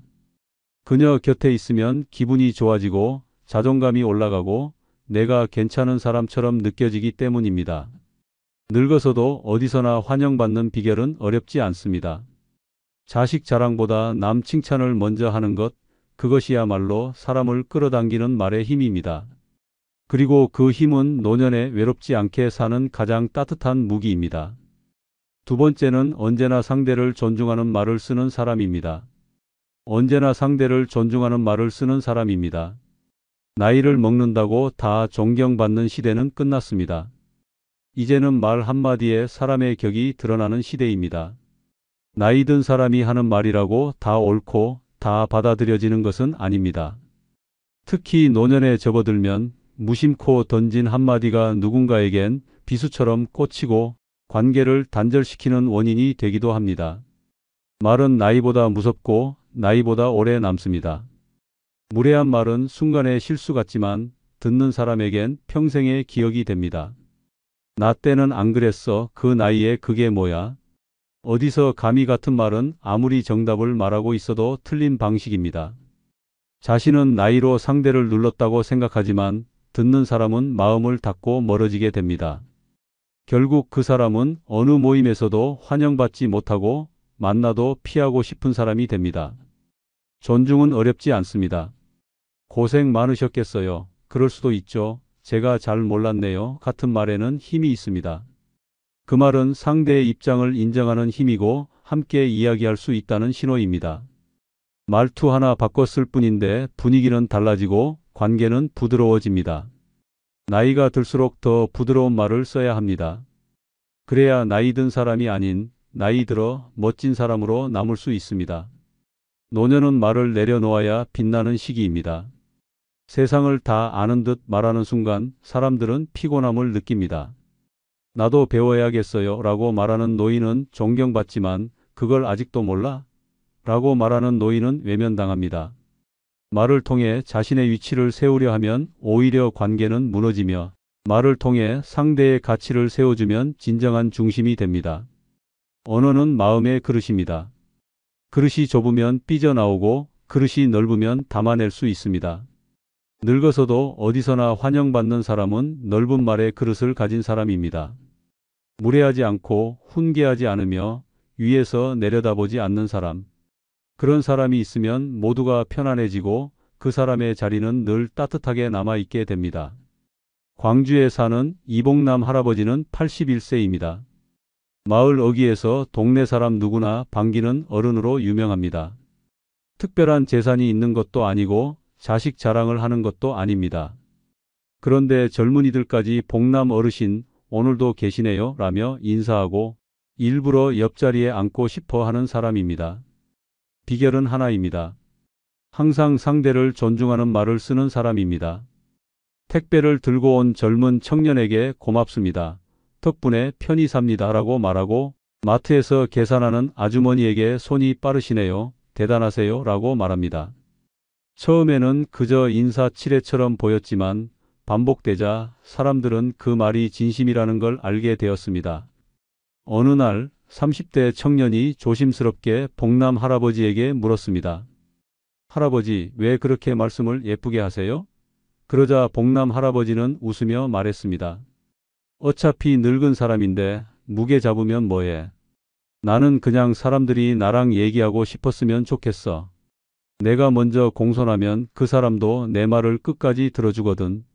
그 말에 청년은 크게 웃으며 어르신, 진짜 멋지십니다. 라고 말했고, 그날 이후 청년은 매주 찾아와 함께 차를 마시는 친구가 되었습니다. 복남 할아버지는 지금도 매일 오전이면 동네 벤치에 앉아 사람들과 이야기를 나눕니다. 누가 오든 반갑게 맞고 무슨 말을 해도 진심으로 공감해주는 그 모습에 사람들은 마음을 열고 다가옵니다. 이처럼 상대를 존중하는 말은 노년의 매력이 됩니다. 나이 들어서 더 많이 듣고 더 부드럽게 말할 줄 아는 사람은 어디서나 환영받습니다. 그리고 그 사람이 있는 자리는 늘 따뜻한 대화가 피어나는 특별한 공간이 됩니다. 세 번째는 청결하고 깔끔한 인상을 주는 사람입니다. 나이가 들수록 외모보다 더 중요한 것은 바로 관리입니다. 아무리 인품이 좋고 말이 멋져도 외적으로 청결하지 못하면 사람들의 마음은 멀어집니다. 냄새가 나고 옷이 구겨져 있으며 손톱과 머리가 지저분한 모습은 말 한마디보다 더 강하게 인상을 남깁니다. 특히 노년에는 나는 상관없다는 생각이 아닌 내가 누구에게 어떤 느낌을 주는가를 더 신경 써야 합니다. 노년의 청결은 단순한 위생이 아닙니다. 그것은 상대에 대한 배려이자 자기 자신에 대한 존중입니다. 방에서 나는 쉰 냄새, 옷에 묻은 국물, 자국, 발에서 나는 땀 냄새는 함께 있는 사람을 불편하게 만들고 심지어는 피하게까지 만듭니다. 하지만 늘 단정한 모습으로 나타나는 사람은 나이와 상관없이 환영받습니다. 옷은 새 옷이 아니어도 좋습니다. 다림질된 옷, 깨끗한 손, 정돈된 머리는 그 자체로 품격을 보여줍니다. 사람들은 누구나 향기 나는 사람을 좋아합니다. 그 향기는 비싼 향수가 아니라 삶의 태도에서 나는 것입니다. 자신의 몸을 잘 관리하고 집을 정리정돈하며 매일 세수하고 양치하는 생활 습관은 노년을 존엄하게 만들어줍니다. 반대로 이 나이에 뭘 누가 보냐고 생각하며 방치하는 순간 주변 사람들은 하나둘씩 멀어지게 됩니다. 냄새는 말보다 빠르고 눈에 띄는 지저분함은 인격을 가리기도 합니다. 아무리 좋은 말을 해도 코를 막게 만드는 몸에서 나는 냄새는 공감 이전의 불편함을 줍니다. 깔끔하지 못한 어르신은 존경받기 어렵고 관계는 피로로 바뀌며 결국 외로움만 남습니다. 반면 단정하고 청결한 어르신은 젊은 사람들도 스스럼 없이 다가오고 도움을 주고 싶어지는 존재가 됩니다. 나이가 들수록 어떻게 보여지는가보다 어떻게 기억되는가가 중요합니다. 그리고 그 기억은 대부분 시각과 후각에서 시작됩니다. 깔끔한 손톱 하나, 잘 정돈된 머리카락, 구겨지지 않은 바지 한 장이 당신을 따뜻한 사람으로 각인시킵니다. 깨끗함은 젊음의 상징이 아니라 자기관리의 결과입니다. 늙었다고 포기하는 순간 당신은 잊히는 사람이 됩니다. 하지만 끝까지 단정함을 유지하는 사람은 늙어서도 환영받고 존중받습니다. 대구 수성구에 사는 김혜순 할머니는 83세입니다. 매일 아침 6시에 일어나 세수하고 머리를 정리하고 꼭 치약 냄새 나는 깨끗한 숨결로 하루를 시작합니다. 동네 경로당에서도 향기 나는 할머니라는 별명으로 불릴 정도로 인기가 많습니다. 모임에 나올 때면 언제나 다림질된 카디건, 단정한 회색 바지, 깔끔하게 묶은 뒷머리로 사람들의 눈길을 사로잡습니다. 어느 날 새로운 어르신이 경로당에 왔습니다. 처음 본 김혜순 할머니를 보며 이렇게 말했습니다. 어머, 여긴 모델처럼 멋진 분도 계시네요. 그 말에 모두가 웃었고 김 할머니는 겸손하게 대답했습니다. 내가 깔끔해야 내 말도 믿어주지 않겠어요? 그 말에 주변 어르신들이 박수를 치며 공감했습니다. 한 번은 김 할머니가 며칠 아프셔서 모임에 나오지 못했을 때 경로당 분위기가 축 처졌다는 말이 나왔습니다. 혜순 할머니만 오시면 공기부터 다르잖아라는 말에 모두가 고개를 끄덕였고 김 할머니가 복귀한 날엔 마치 스타가 등장한 듯 박수가 터졌습니다. 그녀는 매일 같은 옷을 입어도 다림질 하나로 사람들을 감탄하게 만들고 나이보다 10살은 젊어 보인다는 칭찬을 자주 듣습니다. 단순히 예쁘게 보이려는 것이 아닙니다. 그것은 그녀가 자신을 얼마나 아끼고 타인을 배려하는지를 보여주는 삶의 태도입니다. 늙어서도 어디서나 환영받는 사람은 특별한 능력이 있는 사람이 아닙니다. 단지 자신을 소홀히 여기지 않는 사람입니다. 그리고 그 시작은 청결과 깔끔함이라는 작은 실천에서 비롯됩니다. 김혜순 할머니처럼 단정한 인상은 말보다 더 오래, 더 깊이 사람들의 기억에 남습니다. 네 번째는 시끄럽지 않고 조용히 중심을 잡는 사람입니다. 늙었다고 목소리가 커지는 것이 지혜는 아닙니다. 오히려 나이가 들수록 소리보다 무게로 말해야 합니다. 말 많고 자기 주장 강한 노인은 어느 모임에서도 환영받지 못합니다. 괜히 대화를 가로막고 모든 결정에 끼어들며 분위기를 자기 중심으로 끌고 가려는 사람은 피곤함의 중심이 됩니다. 그런 사람은 시간이 지나면 자연스럽게 소외됩니다. 아무리 오래된 사람이라도 조용히 무게 잡을 줄 모르면 결국은 텅 빈 존재로 남게 됩니다. 시끄러운 사람은 순간은 주목받을 수 있지만 오래 기억되지 않습니다. 오히려 또 시작이네 또 저 얘기야라는 말이 나올 뿐입니다. 사람들은 겉으로는 웃고 맞장구 쳐도 속으로는 그 사람의 목소리가 사라지기를 바랍니다. 반면 조용하지만 필요한 순간 정확하게 한마디 던지는 사람은 모두가 기다리는 존재가 됩니다. 말이 적지만 영향력이 있는 사람, 그것이 진짜 어른입니다. 중심을 잡는다는 것은 앞에 나서지 않고도 분위기를 안정시키는 능력입니다. 모임에서 다툼이 생겼을 때, 감정이 격해졌을 때, 혼란스러울 때 조용히 나서서 이쯤에서 그만하자는 말 한마디가 오히려 갈등을 멈추게 만듭니다. 큰 소리로 억누르는 것이 아니라 존재감 하나로 상대를 설득시키는 사람, 그런 사람은 어디서든 중심이 됩니다. 늙어서도 존경받고 환영받는 사람은 단연 그런 무게 있는 사람입니다. 조용한 사람은 관찰하고 배려합니다. 누구의 말에 상처받고 있는지, 누가 말이 없고 소외되고 있는지 살펴보고 필요할 때 조용히 손을 내밉니다. 시끄럽게 훈계하는 대신 따뜻하게 손을 잡아주는 그 조용함이 오히려 더 큰 울림을 줍니다. 나이 들어도 중심에 서고 싶다면 목소리보다 공감이 먼저여야 합니다. 조용히 중심을 잡는 사람은 모임의 기둥입니다. 없으면 허전하고 있으면 든든합니다. 말없이 웃어주고 말없이 자리를 정리하고 말없이 상대의 눈을 바라보는 그 조용함은 나이를 뛰어넘는 깊이를 가집니다. 늙어서 시끄럽기만 한 사람은 피로함을 주지만 조용히 중심을 잡는 사람은 평온함을 줍니다. 그래서 그 사람이 가는 곳마다 자리가 마련되고 사람이 모이고 따뜻한 관계가 이어집니다. 충남 천안의 유대근 할아버지는 82세입니다.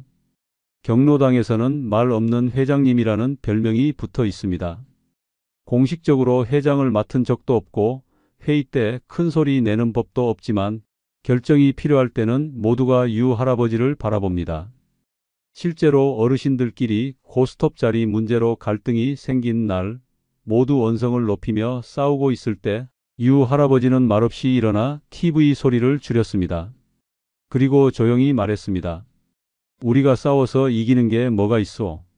그 한마디에 모두가 조용해졌고 결국 자리 문제는 순서표를 뽑는 방식으로 자연스럽게 해결되었습니다. 유 할아버지는 그 뒤로도 누가 다쳤다는 소문이 들리면 말없이 병문안을 가고 누가 가족 문제로 속상해하면 조용히 옆에 앉아 들어줍니다. 조언을 구하지 않으면 먼저 말을 꺼내지 않지만 누구나 어려운 일이 생기면 제일 먼저 유 할아버지를 찾습니다. 한 번은 마을 이장이 바뀌면서 어르신 모임이 해체될 위기에 놓였을 때 주민들이 모여 대책을 논의했습니다. 모두가 분노하고 목소리를 높이는 가운데 유 할아버지는 조용히 손을 들었습니다. 이럴수록 우리가 더 단단해야 하오. 흩어지지 말고 더 자주 보입시다. 그 말 한마디가 분위기를 바꿨고 결국 모임은 더 끈끈하게 이어졌습니다. 그날 이후 사람들은 그를 진짜 어른이라고 부르기 시작했습니다. 유대근 할아버지처럼 시끄럽지 않아도 중심이 되는 사람, 말보다 눈빛으로 신뢰를 주는 사람은 늙어서도 어디서나 환영받습니다. 소리는 잊히지만 울림은 남습니다. 그리고 그 울림을 가진 조용한 어른은 모두가 기다리는 존재가 됩니다. 다섯 번째는 남의 일에 함부로 끼어들어 참견하지 않는 사람입니다. 나이가 들수록 손이 가는 만큼 말도 더 쉽게 앞서는 경우가 많습니다. 하지만 그것이 관계를 망치고 사람을 피하게 만드는 결정적 이유가 된다는 사실을 모르는 사람이 많습니다. 내가 널 생각해서 하는 말인데, 이건 내가 겪어봐서 아는 거야 라는 말로 시작된 참견은 상대방에겐 불쾌한 간섭으로 들립니다. 아무리 좋은 뜻이라도 타이밍을 놓치면 충고는 폭력이 됩니다. 노년의 가장 흔한 실수는 내가 해봤으니까 다 안다는 착각입니다. 세상은 변했고 사람도 달라졌습니다. 자식 문제, 부부 문제, 돈 문제, 심지어 옷차림과 식사 습관까지 참견하는 순간 관계는 단절되기 시작합니다. 나이 들어서 말만 많다는 말은 그저 농담이 아닙니다. 불필요한 말 한마디가 사람의 신뢰를 무너뜨리고 주변의 관계를 하나씩 끊어냅니다. 참견은 애정이 아니라 자기중심적인 태도에서 비롯됩니다. 나는 옳고 너는 몰라라는 숨겨진 우월감이 깔려 있습니다. 상대방이 원하지도 않았는데 먼저 끼어들어 해답을 주려 하는 태도는 상대에게 상처를 줍니다. 특히 가족 사이에서는 그 상처가 더 깊습니다. 며느리에게 음식 간섭, 딸에게 육아 간섭, 손주에게 공부 간섭을 반복하는 노인은 결국 가족 모임에서조차 소외됩니다. 할머니 오면 또 피곤하다는 말은 아무도 들려주지 않지만 이미 분위기로 전해지고 있습니다. 진짜 지혜로운 사람은 말하지 않아도 중심이 됩니다. 상대가 물어볼 때까지 기다리고 조용히 들어주고 판단하지 않습니다. 내 생각엔 말이야 라는 말보다 너는 어떻게 생각하니? 라는 질문이 더 큰 신뢰를 만듭니다. 늙었다고 해서 더 말해야 하는 것이 아니라 더 조심하고 더 침묵할 줄 알아야 존경받는 어른이 됩니다. 남의 일에 끼어들지 않는다는 것은 무관심이 아닙니다. 오히려 깊은 존중입니다. 당신의 삶을 당신의 방식대로 살아도 괜찮다는 신호입니다. 그 침묵은 무책임이 아니라 성숙함입니다. 그래서 그런 어르신 곁에는 사람들이 다시 모이고 편안하게 다가가고 조언이 필요할 땐 제일 먼저 찾게 됩니다. 말은 줄었지만 영향력은 커지는 사람. 그 사람이 진짜 어른입니다. 의정부에 사는 이성자 할머니는 올해 79세입니다. 세 딸을 두고 있지만 절대 누구의 가정사에도 끼어들지 않기로 유명합니다. 첫째 딸이 이혼 위기를 겪을 때도, 둘째 딸이 육아에 지쳐 눈물을 흘릴 때도 성자 할머니는 단 한 번도 이렇게 해라 왜 그랬니라고 말하지 않았습니다. 대신 매주 반찬을 만들어 조용히 두고 가고 아이를 맡아달라고 하면 시간 맞춰 나타나고 딸들이 말을 꺼낼 때까지 기다렸습니다. 처음엔 딸들도 서운했습니다. 엄마는 왜 아무 말도 안 해? 하지만 시간이 지나면서 그 태도가 얼마나 따뜻하고 깊은 배려였는지 깨닫게 되었습니다. 딸들 모두 이렇게 말합니다. 엄마는 말은 없지만 옆에 있으면 마음이 편해. 어느 날 큰딸이 물었습니다. 엄마는 우리 얘기 궁금하지도 않아? 그러자 성자 할머니는 웃으며 말했습니다. 궁금하지. 근데 내가 말할 준비되면 하겠지 싶었어. 나는 그저 옆에 있으면 돼. 그날 이후 딸들은 성자 할머니를 조용한 바위라고 부릅니다. 언제든 기대면 흔들리지 않고 묵묵히 자리를 지켜주는 사람이라는 뜻입니다. 가족뿐만 아니라 동네 사람들까지 그녀를 존경합니다. 경로당에서도 누구의 사생활이든 절대 입에 올리지 않고 다툼이 생기면 조용히 중간에서 말없이 귤 하나 건네주는 그녀의 존재는 그 자체로 평화입니다. 남의 일에 끼어들지 않는 사람은 비겁한 것이 아니라 지혜로운 사람입니다. 말보다 배려로, 조언보다 기다림으로 관계를 지켜내는 사람이야말로 늙어서도 어디서나 환영받는 진짜 어른입니다. 그리고 그 침묵의 품격이 오늘도 사람들을 그녀 곁으로 모이게 만듭니다.